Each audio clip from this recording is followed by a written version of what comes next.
어제 본문에서는 요단강 동편의 이제 경계선들을 이야기했고, 그 부분을 좀 자세히 이야기하는 이유가 요단강이 결국은 이 이스라엘을 둘로 가르게 되고, 그 정신이 이들에게 완전체로서의 공동체에 대하여 사실 생각하기 어렵게 만드는 근거가 될 수 있었기 때문에 그 부분을 잘 설명을 해서 처음부터 잘 마음에 담아두어서 우리 공동체가 어디까지인지를 잘 생각하도록 그렇게 하려고 했다는 이야기를 나눴는데요. 오늘은 이제 요단강을 드디어 건너서 정복한 이 땅이죠. 화성을 보면 동쪽 끝이 경부고속도로잖아요. 경부고속도로에서 이제 이동탄으로 좀 나가긴 하지만 또 경부고속도로가 거의 끝이고 동쪽 끝이죠, 거기가. 화성의 서쪽 끝은 서해바다죠. 그리고 북쪽 끝은 뭐 수원이고 남쪽은 평택이라 이렇게 말할 수 있다면, 지금 이 요단강을 건넌 요 팔레스타인 지역은 동쪽 끝은 요단강이죠. 요단강을 건넌서부터니까. 그다음에 서쪽 끝은 지중해예요. 지중해 바다. 북쪽은 여기 보니까 뭐라 그랬어요? 북쪽은 바알갓이라고 그랬어요. 바알갓이 뭐죠? 어제 우리가 겨우 이긴 그 레바논의 그 바알갓이 이제 북쪽 경계선이고, 남쪽 경계선은 여기 한락산이라고 했는데 저도 잘 모르겠는데 하여튼 그렇게 경계선을 대략 정해줬어요. 그래서 그걸 이렇게 넣어놓게 하는 것이죠. 자, 이렇게 우리가 좀 상상해 볼 수 있는 건 뭐냐면, 일단 오늘 본문에서는 그 땅이 굉장히 다양한 지형을 갖고 있어요. 산지, 평지, 그다음에 그 아라바, 이게 경사진 저지대인데, 저지대, 광야, 또 사막, 네겝, 이 사막지대, 여러 가지 다양한 지형과 토양들을 포함하고 있고, 그리고 그 땅을, 이스라엘은 하나잖아요, 지금. 근데 그 땅을 굉장히 많은 부족들이 이렇게 분할해서 지배하고 있었어요. 부족들끼리 이렇게 좀 자기들의 왕을 세우고 분할 소유하고 있었는데, 그 모든 부족들은 자기들의 토속신이 있죠. 그리고 가나안에 공통된 뭐 바알이라든지 뭐 이런 아세라라든지 이런 신들이 있죠. 그런 신들을 섬기면서 또 자기들 방식의 가치와 문화를 형성하면서 소유권을 그동안 쭉 누려온 거잖아요. 근데 우리가 가장 원색적으로 말한다면 그 땅의 원주인이 이제 그 땅에 대한 소유권을 지금 주장하시는 거죠. 그 땅의 원주이신 하나님이 이제 그 땅을 이스라엘에게 넘겨주시는 거죠. 그래서 이스라엘이 그 땅을 하나님이 원래 정하신 질서, 하나님께서 원래 주신 질서에 따라서 하나님의 말씀을 따르는 사랑과 신뢰의 질서 안에서 진정한 샬롬을 이루는, 그것이 하나의 이제 상징이죠. 하나님께서 앞으로 계속 끌고 가실 하나님 나라의 역사의 하나의 그림인데, 그것을 거기서부터 시작하려고 하시는 것이죠. 이스라엘이라는 한 나라를 통해서 하나님이 하나님의 나라를 어떻게 형성해 가실 것인가 하는 것을 미리 알려주시는 거죠. 그 나라의 기본 질서는 뭐예요? 하나님에 대한 전적인 신뢰, 우리를 향한 하나님의 사랑과 신뢰를 받아 우리도 그 사랑과 신뢰를 반영하여 흘려보내는 사랑과 신뢰의 질서 안에서 누려지는 샬롬, 안식이죠. 샬롬이 뭐예요? 모든 것이 제자리로 돌아가는 거죠. 사람이 사람의 자리에, 아내가 아내의 자리에, 남편이 남편의 자리에, 자녀들이 자녀들의 자리에, 우리들의 마음의 자리가 다 원래 있어야 될 그 자리로 돌아가는 이 샬롬이 이루어지는 거죠. 이건 늘 우리가 경험하는 거죠. 늘 우리가 우리의 삶에서 늘 경험하는 거예요. 제가 이 흐트러지면 하나님의 나에게로 계속해서 흘러오는 하나님의 사랑과 신뢰의 질서가 내 안에서 흐트러지고 의심이 생기든지 염려가 두려우든지, 뭐 염려는 들어올 수밖에 없는 거지만 그런 것들이 나를 지배하고 내 자존심이 지배하고 내 분노가 지배하고 하면 이게 망가지기 시작하죠. 그러면 그것이 이제 자녀들과의 관계, 부부 관계, 가정 안에 이제 이 암흑을 이제 형성하기 시작하는 거잖아요. 그러니까 그게 이제 개인으로서도 그렇지만 가정 안에서도 그렇고, 그리고 이 가나안이라는 이 땅도 그런 거죠. 그래서 그걸 상징적으로 보여주는 게 오늘 본문의 특징이에요. 뭐냐면 오늘 본문은 되게 단순하잖아요. 너무나 단순하고 너무나 선명하고 너무나 특징적이죠. 뭐예요? 왜 쓸데없이 이렇게 왕들의 명단을 계속 얘기하는 것입니까? 그걸 우리에게 뭔가 생각하게 하는 거라고 느껴져요. 부족의 이름도 아니고 땅의 이름도 아니고 땅의 경계선도 아닌 패배한 왕들의 리스트를 쫙 이렇게 나열해요. 그래서 히브리어 원문에도 계속 무슨 왕 멜렉이라는 말이 계속 반복해서 나오거든요. 여기에 보면 여기 이제 큐티 집에 구분을 했죠. 9절에서 16절까지는 15절, 16절까지는 가나안 중남부 지역의 왕들이죠. 16개의 부족의 왕들이고, 그 나머지 이제 17절부터 끝까지는 가나안 북부 연합군을 형성했던 북부 연합군의 왕들이죠. 그래서 그 왕들이 15왕이죠. 그러니까 총 31명의 왕이죠. 총 31개 부족의 31명의 왕들. 여러분, 이들이 어디서 태어났는지, 어떤 인생을 살다가 어떤 과정을 통해서 왕이 됐는지 참 궁금하세요? 전 좀 궁금해지기도 하는데 좀 알아보고 싶어요. 또 그분 하나하나마다 다 스토리가 있을 거잖아요. 이 세상에 그렇게 많은 사람들의 스토리가 다 있듯이 그들에게도 스토리가 있었을 텐데 성경은 거기에는 지금 특별한 관심을 기울이지 않고 또 그럴 여력도 없죠. 만일에 어떤 왕의 스토리에 대해서 우리에게 알 필요가 있었다면 성경은 뭔가를 소개했겠죠. 근데 이 모든 왕들을 일일이 거명해요. 이름을 하나하나 일일이 거명해요. 일일이. 그게 무슨 의미가 있을까를 좀 생각하게 됐어요. 이 모든 왕들이 예외 없이 동일한 특징을 가지고 있었다. 다 각각 다른 왕들이지만 다 동일하게 모두가 동일한 특징을 가지고 있는 왕들이었다는 것을 느끼게 하는 것 같아요. 다시 말하면 그들이 그 땅에서 태어나고 자라면서 배운 것은 결국 뭐예요? 전부 이 왕들의 공통점이 뭐죠? 하나님이 보내신 이스라엘에 의해서 패했다는 거죠.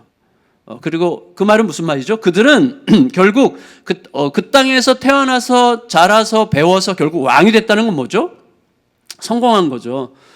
굉장한 성공을 한 거죠. 우리 모두는 다 왕이 되고 싶어 하잖아요. 왕. 우리 애기들도 내가 할 거야. 이거 왕이 되고 싶은 거거든요. 이거 내가 할 거야. 내버려둬. 이런 거. 좀 더 크면 내 인생은 나의 것. 이게 되는 거잖아요. 다 왕이 되고 싶어 하는 건데 성공했어요.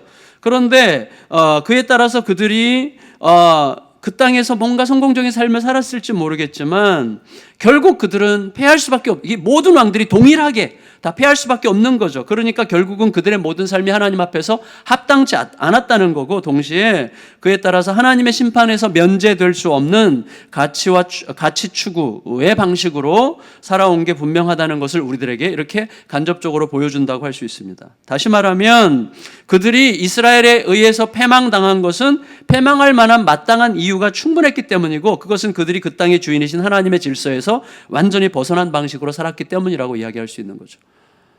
그걸 우리에게 보여주고 있다고 생각이 듭니다.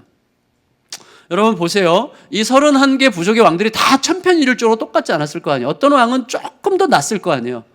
어떤 왕은 조금 더 선했을 거 아니에요. 어떤 왕은 조금 더 다른 왕들보다는 조금 더 도덕적이었을지도, 조금 더 관대했을 수도 있잖아요. 조금 더. 근데 아무 그게 차이가 없는 거죠, 결국은. 진짜 아무 차이가 없는 거죠, 그런 것들이. 우리끼리는 그런 거, 그래도 내가 쟤보다 좀 더 의로워. 저도요, 보면 항상 억울해지려고 할 때 내가 저 사람한테 억울하지 않아야 되는 이유를 막 생각하거든요. 내가 저 사람보다 좀 더 나은, 내가 저 사람보다 좀 더 양심적이었던 무엇을 더 생각하려고 하고, 그래도 나는 솔직했잖아? 이런 식의 뭔가를 근거를 내세워서 차별성을 두어서 자기 존재감을 스스로 이렇게 확인하고 싶어 하는 게 우리들 안에 늘 있잖아요. 늘. 그래도 나는 이런 게 있는 거거든요.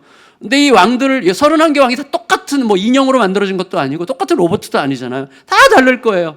어떤 왕은 좀 더 나았을 거예요. 좀 더 선했을 거예요. 좀 더 도덕적이었을 거예요.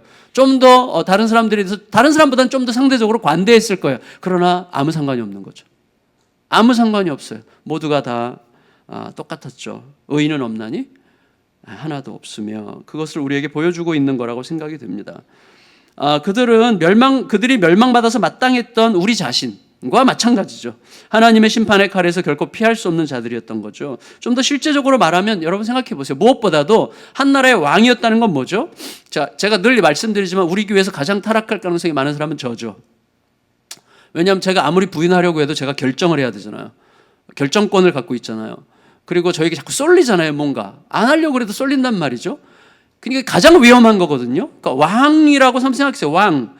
여러분 무엇보다도 그 시대의 한 부족의 왕이라고 하면 이미 말씀드렸듯이 말과 병거의 힘으로 상징되는 권력. 어제 이제 말과 병거를 하나님께서 말의 뒷힘줄을 끊으라고 하셨잖아요.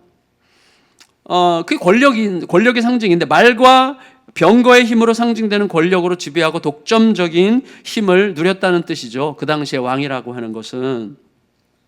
여러분 우리가 사람을 알죠. 사람이 권력이 한 사람에게 집중되면 이건 망하는 거예요. 사람은 그 권력과 힘을 다스리고 핸들링할 수 있는 힘이 없는 거죠. 그 힘과 권력은 반드시 넘어지게 돼 있어요. 뭐 유명한 말도 있어요. 거기에 대한 뭐 절대적인 권력은 절대적으로 부패한다. 부패하지 않을 수가 없다는 거예요. 예, 어쩔 수 없어요. 그게 사람이에요. 따라서 사람이 힘과 권력을 절대적으로 독점하려고 하는 것 자체가 반역이에요. 그러니까 사람이 왕이려고 하는 것 자체가 반역이에요. 왜냐하면 진짜 왕이 계시기 때문이죠. 그래서 사람이 왕으로서 제대로 왕의 그 자리를 제대로 수행하는 길은 하나밖에 없어요. 진짜 왕 아래에 있는 신하로서의 왕이어야만 그가 왕으로서 진짜 역할을 할 수 있는 거지, 자기가 최종적인 결정권자로서의 왕이 되려고 하면 반드시 넘어지게 돼 있어요. 반드시 무너지게 돼 있어요. 예, 그게 절대적인 권력을 소유한 모든 독재 국가의 마지막이잖아요. 그게 어쩔 수 없는 거죠. 원초적으로 말한다면 우리 각자는 왕으로 부름받았죠. 너희는 왕 같은 제사장이라고 왕으로 부름받았잖아요. 우리 모두를 왕으로 세우셨는데 그건 어떻게 하는 왕이에요? 힘을 쓸 때는 그 힘이 창조주로부터 받은 사랑과 신뢰의 힘이어야 되고, 권력을 쓸 때는 그 권력이 창조주께 질문하고 듣는 답에 의해서 시행되는 권력이어야만 하는 거죠. 그래서 계속해서 성경이 말하죠. 너희가 봉사할 때는 주님이 주시는 힘으로 하는 것 같고, 말할 때는 하나님이 주시는 지혜로 말하는 것 같이 하고, 그것을 계속 하나님으로부터 내게 들어와서 이게 나가는 방식으로 살지 않으면 우리는 절대적으로 타락할 수밖에 없는 거죠. 물론 이 사람들이 그런 사실들을 알았을 리가 없죠. 하지만 종교개혁자들이 가장 중요하게 생각했던 요소 중에 하나가 양심이거든요. 양심.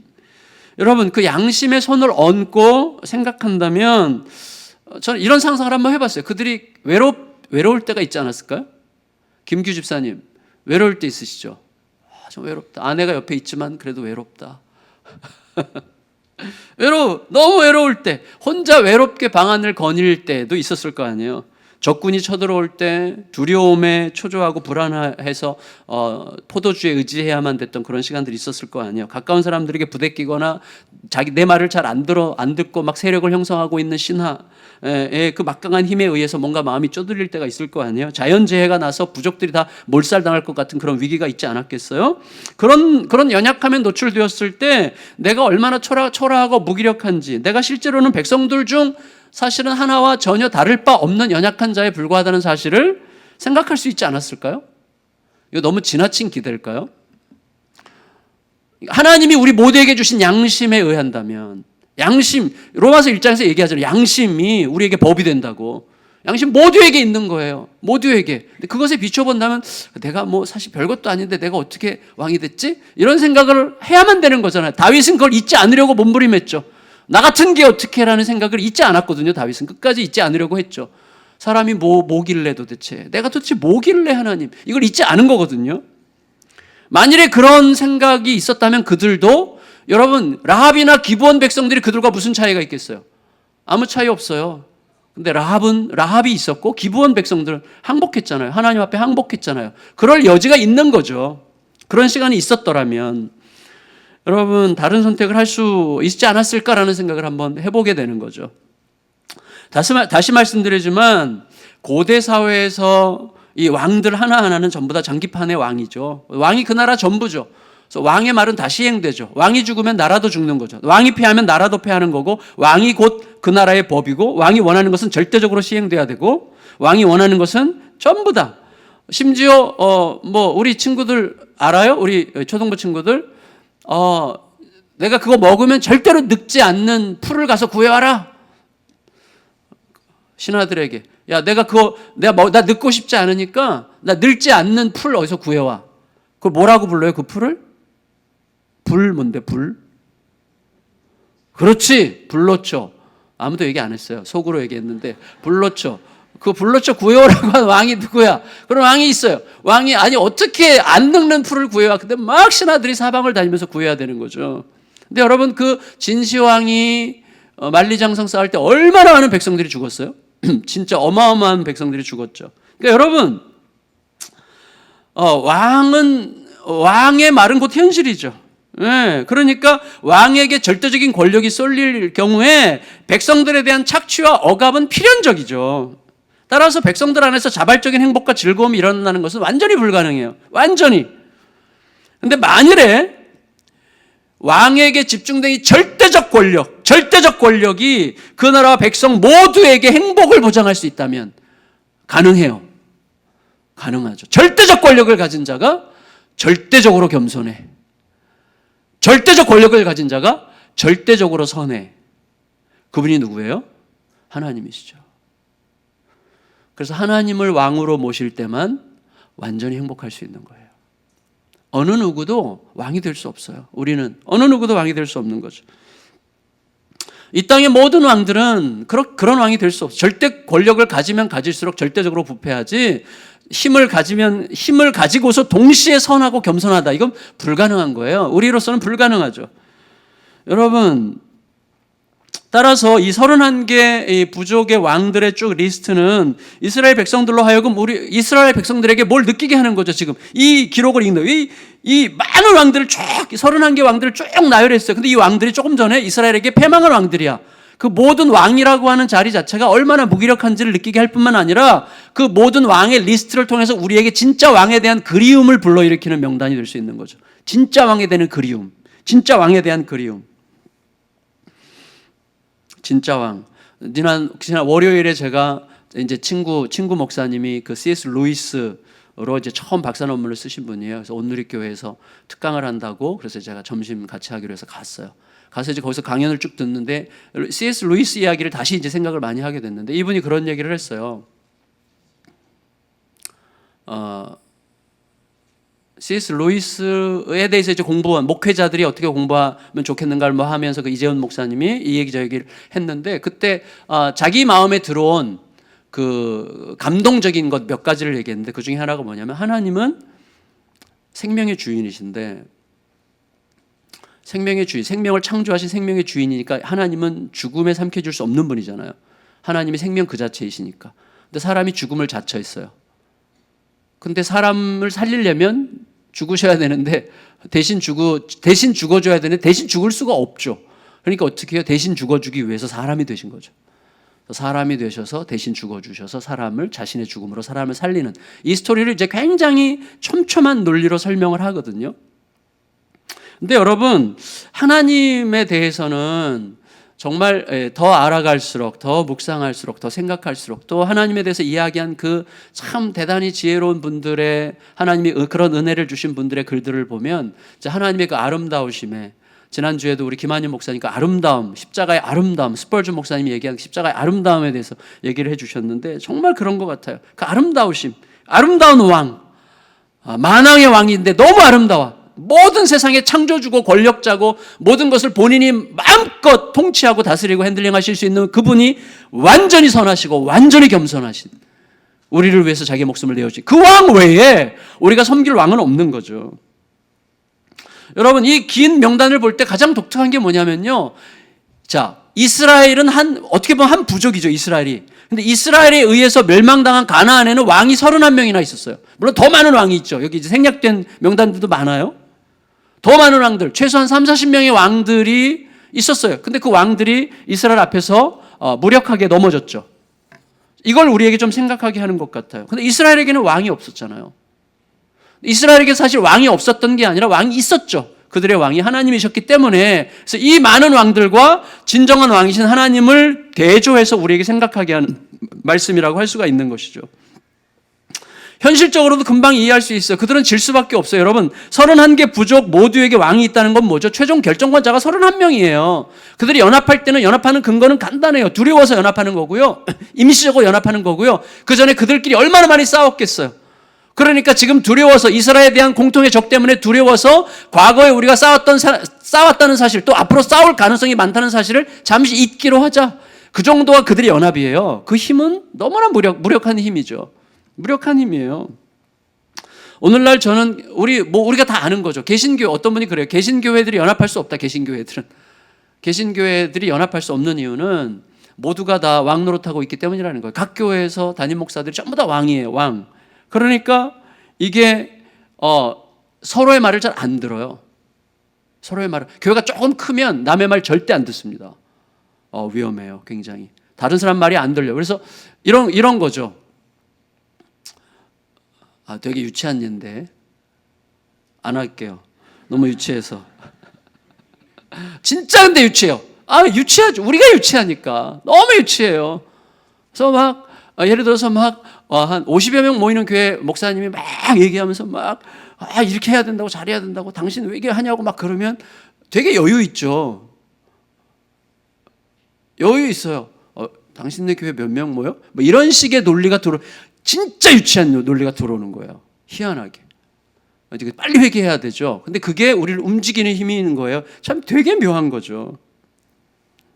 여러분, 이 말씀이 우리에게 내가 왕이 아니라는 사실을 마음 깊이 깨닫고 모든 자들이 참 왕이신 하나님 앞에 엎드려서 함께 귀를 기울일 때만 진짜 뭔가가 시작된다는 사실을 우리에게 보여주고 있다고 생각합니다.